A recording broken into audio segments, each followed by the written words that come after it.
Olá pessoal, tudo bem? Aqui é o professor Bruno Oliveira e é com grande satisfação que hoje nós daremos início ao nosso curso de 500 questões comentadas de Direito Eleitoral, visando a sua preparação para esse ano de 2018 para qualquer TRE, inclusive o Tribunal Superior Eleitoral, que é um concurso tão esperado. Vamos então à resolução. Cada aula, e esse curso ele será formado por 500 questões, divididos em 10 aulas. Portanto, cada aula nós trabalharemos com 50 questões. Bom, já foi provado que uma aula com muito tempo de duração gera uma insatisfação e um desconforto para os alunos. Portanto, nós vamos dividir cada aula de 50 questões em 10 blocos, ou seja, cada bloco nós trabalharemos com 5 questões.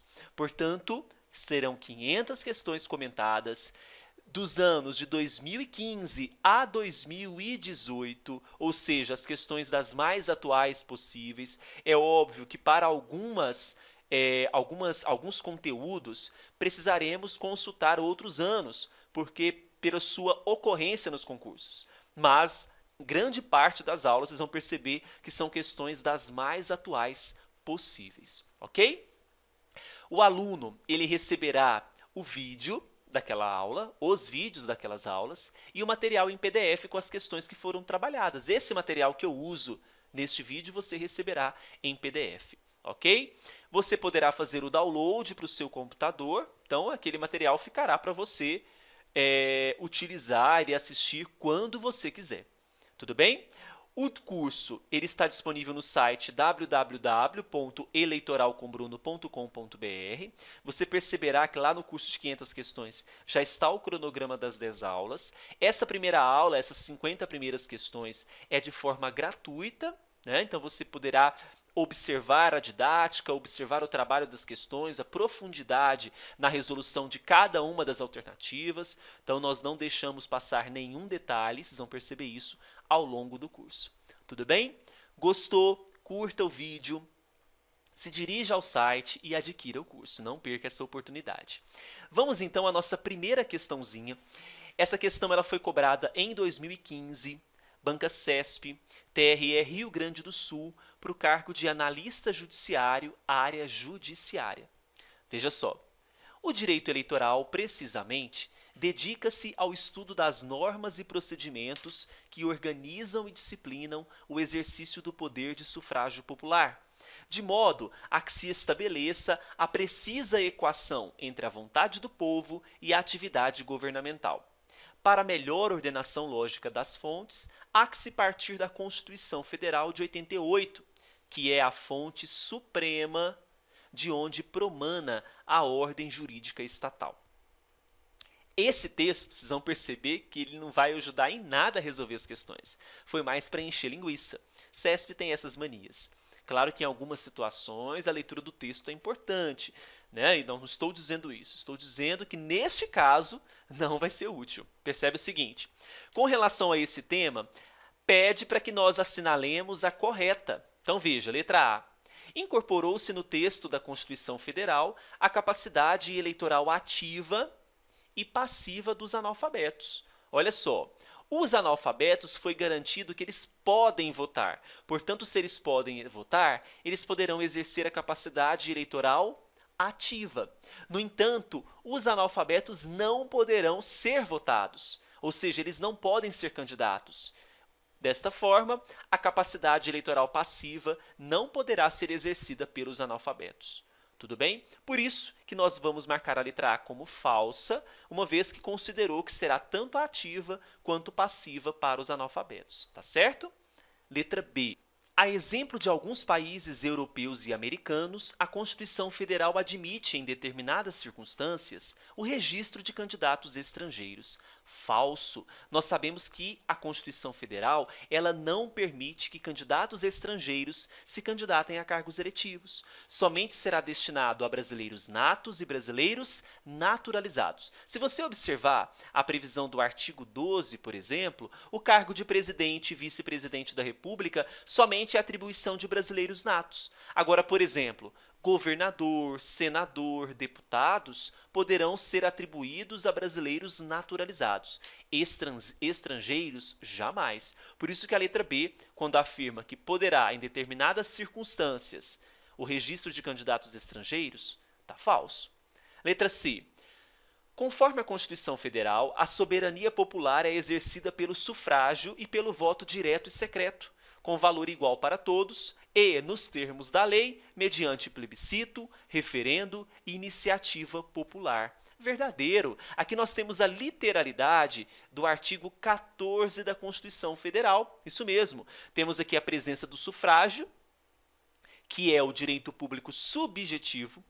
Temos o exercício do voto direto e secreto, e a presença do que nós chamaremos de democracia direta, que é o plebiscito, o referendo e a iniciativa popular. A letra C está totalmente compatível com a Constituição. Letra D. Não estando prevista na Constituição Federal a eleição dos deputados por meio do sistema proporcional, a eventual mudança do sistema pode ser realizada mediante a apresentação de projeto de lei. Letra D está errada, pelo seguinte motivo. Hoje nós temos admitido na nossa Constituição dois grandes sistemas eleitorais. O majoritário, que elege os chefes do Poder Executivo, presidente, governador, prefeito e senador. E temos o sistema proporcional, que elege os deputados, sejam eles federais, estaduais ou até mesmo os distritais, inclusive os vereadores. Então, dizer que a Constituição não admite eleição no sistema proporcional para deputados está falso, com certeza. Letra E. A Constituição Federal autoriza, em determinadas circunstâncias, a eleição de cidadãos sem filiação partidária. Falso. Por que está falso? Para ser candidato hoje, é exigida a filiação partidária. É um dos requisitos de elegibilidade, está presente lá no artigo 14, parágrafo 3º da Constituição Federal. Temos ali uma série de requisitos, e dentre esses requisitos está a filiação partidária. A Lei 13.488 do ano passado, 2017, deixou bem claro que a candidatura avulsa não é permitida no Brasil. Então, o Brasil, diferente, por exemplo, dos Estados Unidos, que admite a candidatura avulsa, que é a candidatura sem filiação partidária, Brasil não. Então, não admite, em nenhuma circunstância, a eleição de cidadãos sem filiação partidária. A letra E, portanto, está falsa. Nós marcaremos na questão número 1 a letra C como gabarito. Tudo bem? Vamos à questão 2, cobrada em 2017 pela Banca CESP, Tribunal de Justiça do Paraná, para juiz substituto. Veja, no que diz respeito ao processo eleitoral, vamos marcar a opção correta. Letra A. Aos eleitores em trânsito, então nós temos aqui a presença do voto em trânsito, que se encontrarem fora do seu domicílio eleitoral, mas na mesma unidade da federação, será assegurado o direito de votar para presidente da República, governador, senador, deputado federal, estadual e distrital. Vamos explicar o voto em trânsito que está previsto lá no Código Eleitoral.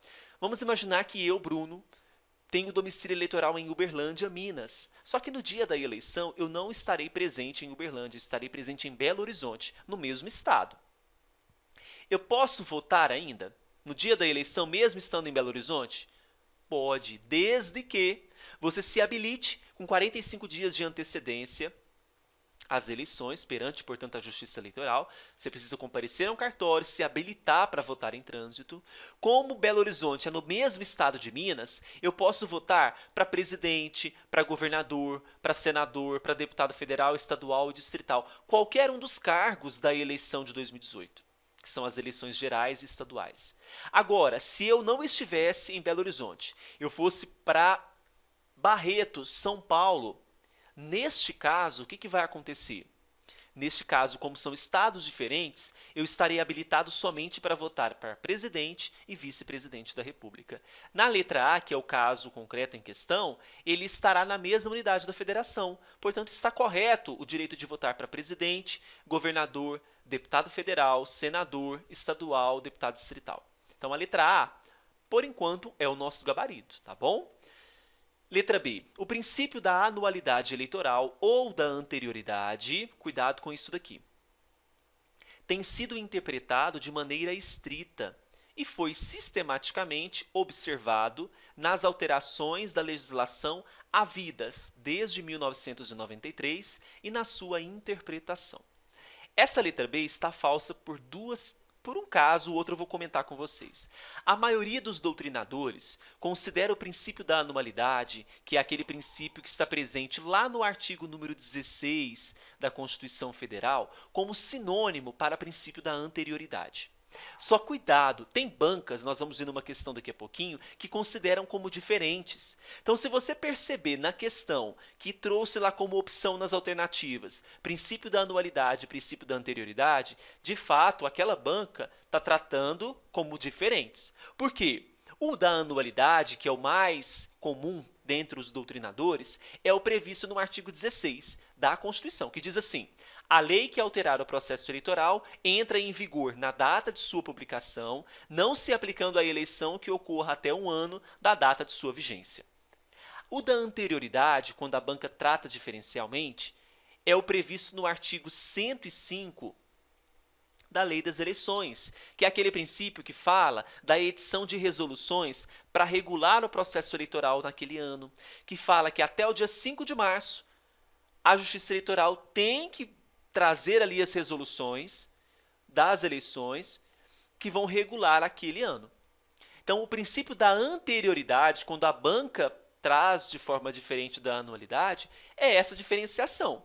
O da anualidade é o do artigo 16 e o da anterioridade do artigo 105 da Lei das Eleições. Só que o problema na letra B nem é isso. O problema da letra B é quando fala assim, tem sido interpretado de maneira estrita. Não, o princípio da anualidade tem sido interpretado de maneira ampla, gente.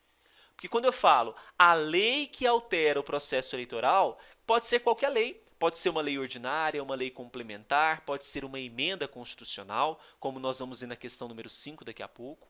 Então, muito cuidado, não é de maneira estrita, é de maneira ampla, tá bom? Letra C. Em caso de não comparecimento de um dos membros da mesa, o presidente deverá convocar, em tempo hábil, o suplente designado. As eleições não vão esperar isso. Tá falso.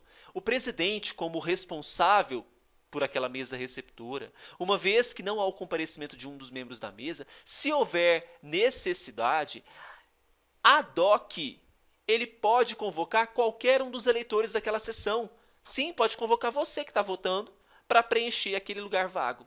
Então, cuidado. Esse negócio de tempo hábil, solicitar o suplente, as eleições não vão esperar. As eleições ocorrem somente no domingo. Então, cuidado com isso. Por isso que a letra C está falsa. O presidente pode solicitar ad hoc qualquer um dos eleitores, tá bom? Isso está no Código Eleitoral. Letra D. O eleitor que se encontrar no exterior durante o processo eleitoral do seu país poderá votar para presidente, vice, senador e deputado federal. Falso.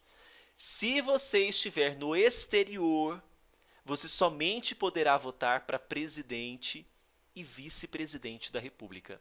Não pode votar para senador, não pode votar para deputado federal. Tudo bem? Então, na questão número 2, nós marcaremos a letra A como gabarito. 3. Essa foi cobrada em 2016, Banca Vunesp, Câmara de Taquaritinga, São Paulo, para técnico legislativo. Essa é aquela questão que eu falei para vocês observarem quando a banca traz de forma diferente a anualidade da anterioridade. Veja. A Constituição Federal de 88 prevê que a lei que alterar o processo eleitoral entrará em vigor na data de sua publicação, não se aplicando à eleição que ocorra até um ano da data de sua vigência. Essa é a previsão do artigo 16 da Constituição. E nas provas é um dos princípios que mais cai.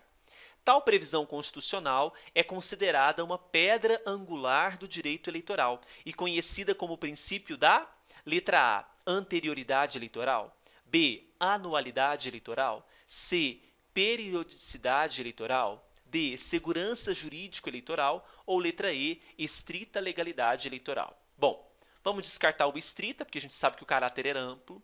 Segurança jurídica eleitoral, nós vamos descartar. Apesar que o princípio da anualidade, já até falei aqui a resposta, tem consonância com o princípio da segurança jurídica, nós marcaremos que a previsão desse artigo 16 é literalmente o princípio da anualidade eleitoral. Veja que a banca trouxe como princípios diferentes. Só que nós vamos considerar que esse da anterioridade é a previsão do artigo 105 da Lei das Eleições.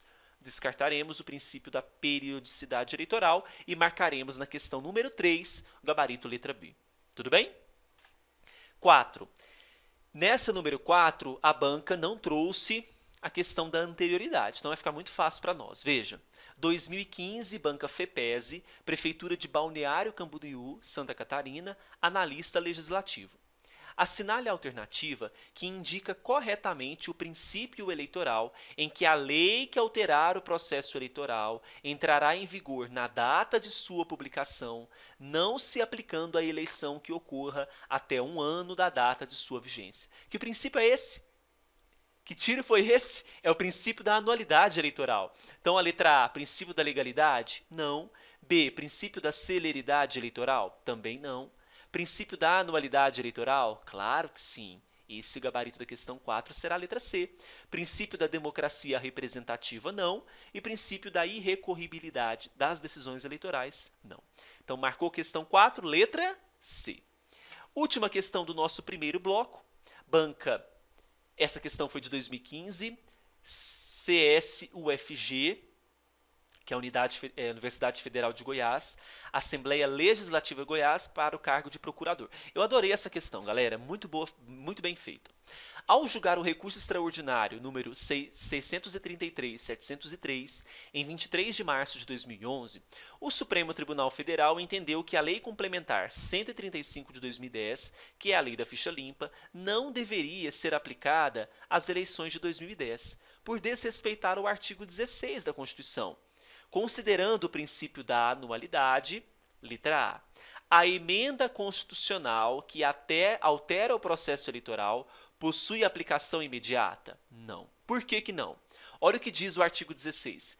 A lei que alterar o processo eleitoral entra em vigor na data de sua publicação, não se aplicando à eleição que ocorra até 1 ano da data de sua vigência. Então, a aplicação é somente após 1 ano. A vigência ela é imediata com a data de publicação, mas a aplicação, que é a eficácia dessa lei, somente após 1 ano. Então, a letra A, falsa. B. A lei que altera o processo eleitoral, assim que publicada, ingressa imediatamente no ordenamento jurídico pátrio, inocorrendo a vacatio legis. Muito bem, não tem um período de vacatio, não tem que aguardar 45, 90 dias para aquela lei ingressar no ordenamento jurídico. A lei que altera o processo eleitoral, o princípio da anualidade, tem vigência imediata e não ocorre vacatio legis. Então, a letra B está correta. Letra C.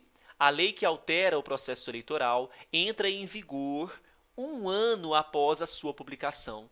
Falso. Não é 1 ano após a publicação, imediatamente. Letra D. A incidência da anualidade em relação à lei que altere o processo eleitoral dependerá de ponderação no caso concreto, por tratar-se de um princípio. Não exige ponderação em caso concreto. O artigo 16 é claro, a lei que altera o processo eleitoral. Não preciso analisar o caso concreto para que eu possa aplicar o princípio da anualidade. Então, o gabarito da questão 5, sem dúvida alguma, é a letra B. Espero que vocês tenham gostado desse primeiro bloco. Continue, porque o bloco 2 também é gratuito para você. Essa primeira aula, que são 10 blocos, toda a aula 1 gratuita. Gostou do curso? Vai no site e adquira o curso completo com as 10 aulas. Um grande abraço e até o bloco número 2. Tchau, tchau.